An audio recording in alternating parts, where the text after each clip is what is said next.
What is up, my peepholes? This is your guy, Cly, and welcome back to That Thrifting Series. Now, I know it's been a while since I've done a video of this type, but it's not for lack of trying. I've been thrifting quite frequently, and I have actually been finding stuff, but every time I go to record, that's usually when I'm in the middle of coming up with an idea for a future DIY project. And I'm kind of making quite a bit of progress on a few different projects, but there's still a way to go before I'm ready to do the tutorials for all of this stuff. But for now, let's talk about board games. I know my last thrifting video was about board games as well, but I found more, so give me a second and I'll grab the first one. Alright, let's start things off with a game that I found in Shrink for a whopping $2. This is the Resistance Avalon, and it's a social deduction game in the Resistance series, which is all about groups of rebels taking on the powers that be, with a couple of traitors hidden amongst their number. In this case, it's taking place during the time of Arthurian legend, so you're going to have King Arthur, Merlin, Mordred, and his band of rabble-rousers, all going head-to-head with abilities that kind of fit the theme. Now, admittedly, I have not actually played this. I do have an open copy that I thrifted for $3 a while back, but I've not been in a gaming group large enough to get this going. I swear one of these days I need to host a game night at my place. If you look at one of my older videos, you'll see my old game library, which has gotten a lot larger since then. Anyway, what's really interesting about this game is not so much the content, but the fact that I found it for $2. Despite being in Shrink, and the fact that the original price tag for $20 is still on here. Then again, I found this at the location that has been known to put $100 Sennheiser headphones on the shelf for $3. Yes, that happened. Yes, I made a video about it. I'll go ahead and link it now. Anyway, on to the next game. Alright, up next I have Warhammer 40,000 Lost Patrol Death in the Jungle. That is a mouthful. It's also a frame full. I didn't realize it was that long based on how I have my camera placed. But anyway, I found this for $2. And this was at a location different from Avalon, which actually makes a bit of a difference here because this is actually the second game in the Warhammer universe that is not a standard minis war game that they had that day. With the first version, I think it was like Warhammer Missions, Warhammer Adventures. It was something along those lines. Somebody in the comments will probably tell me what it was. But it was still in Shrink and it was in the case. I didn't get a chance to look at the price tag because a couple of flippers had actually come through and picked it up, and I've seen them before. They will take anything that they can make a 10% return on and buy it. And knowing that location, with it being in the case, it was probably in the $20 to $30 price range as opposed to $2. Which means I wouldn't have bought it anyway, so no real big loss there. But those flippers that I've seen before do look through the game section and completely miss this, because the only thing I've ever seen them grab out of the game section was Monopoly, Clue, Risk, and the occasional Magic card. So you gotta know your stuff. I'm actually surprised after grabbing that game that they didn't go back and pick this one up, because they were at the end of their journey and they've probably already seen this one. And I'm doing filler right now because I honestly don't know much about this one other than the fact that it is not only complete, has a few extra figures outside of what it should have, and it is a skirmish game based in the Warhammer 40,000 universe, which I also don't know too much about. Sorry. The funny part is I actually have a good number of Warhammer figures these days thanks to thrifting, so I really should know more about this. Some Warhammer fans are really going to hate me for bogarting all the figs, aren't they? I'm going to just move on to the next one before they catch up to me. So up next is a game in a series that I've talked about multiple times, and that is Munchkin. Because if it's Munchkin and it's cheap, I will buy it, whether or not I already own it, because I am actually looking for expansions. However, before I found this one, I didn't own it, and I was so happy to find it for $3 because I actually really enjoy Axe Cop. If you don't know what Axe Cop is, it's based on a webcomic from quite a few years ago at this point that was originally written by a kid. I want to say he was between 5 to 9 years old at the time. I can't remember because it's been a while. But the comic itself was illustrated by his professional comic book artist brother. So you end up with very strange circumstances going on, like a cop that carries a fireman's axe and is holding a baby with a unicorn horn, and really good illustrations. Though what's really interesting to me is the kid actually did a really good job keeping up with his own continuity, at least during the time that I read it. It was popular enough to not only get a copy of Munchkin, but also receive an animated series. Now, I don't know how it was, never got a chance to watch it, but it happened. Anyway, this was $3, and it is complete. It even has the oops. No, I'm kidding. It actually is all underneath here. I find it easier to keep the different decks separated that way. But yes, it even has the special blue Munchkin die. So I thought that was nifty. I don't know if there are any expansions for this version. I'll admit I was kind of lax in looking that up. But that doesn't really matter because in the right group, this would be a fun game.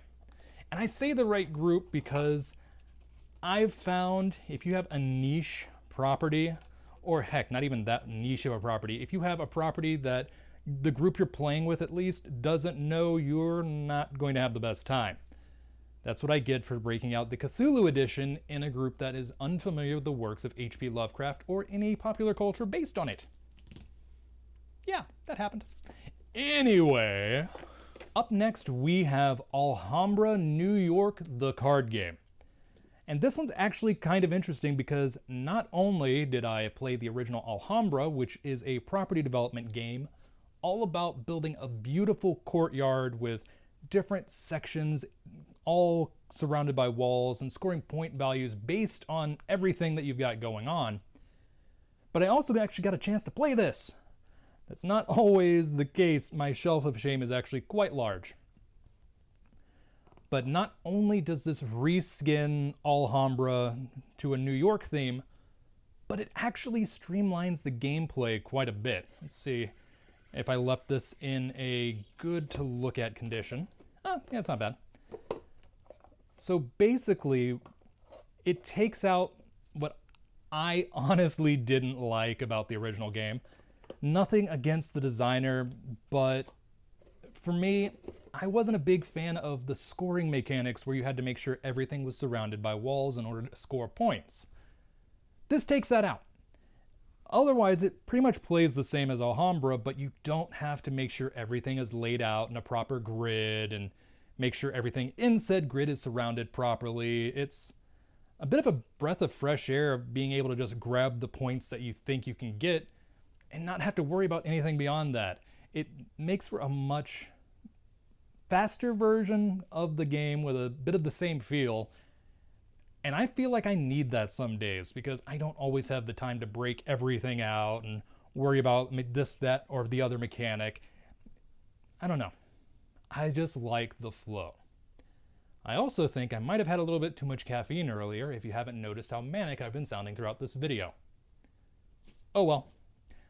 I've got a couple more games to show you, so let me go grab those. Next up, we have Sherlock Holmes Consulting Detective from the original publisher.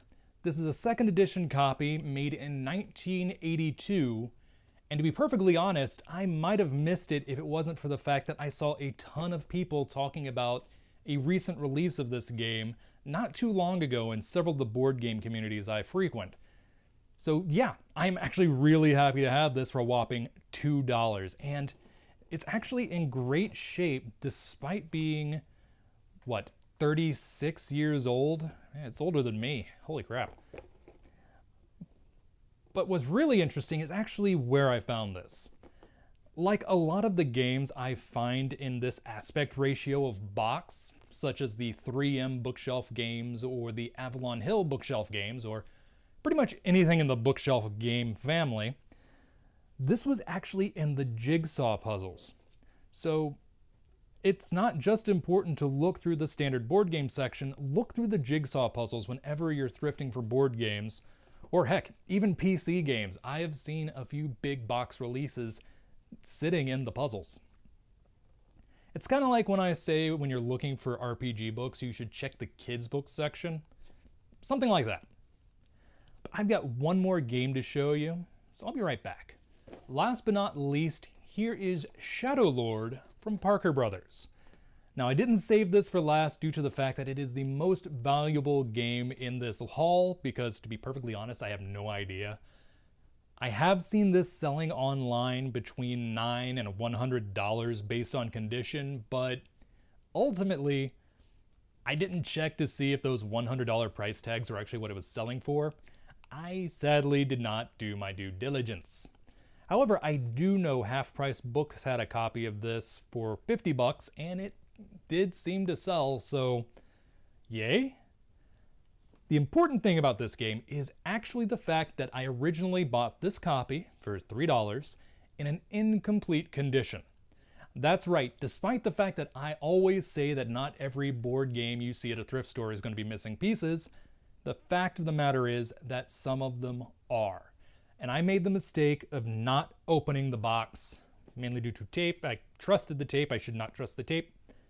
But I made the mistake of not pulling out my pocket knife and cutting it open to check and see if it was complete.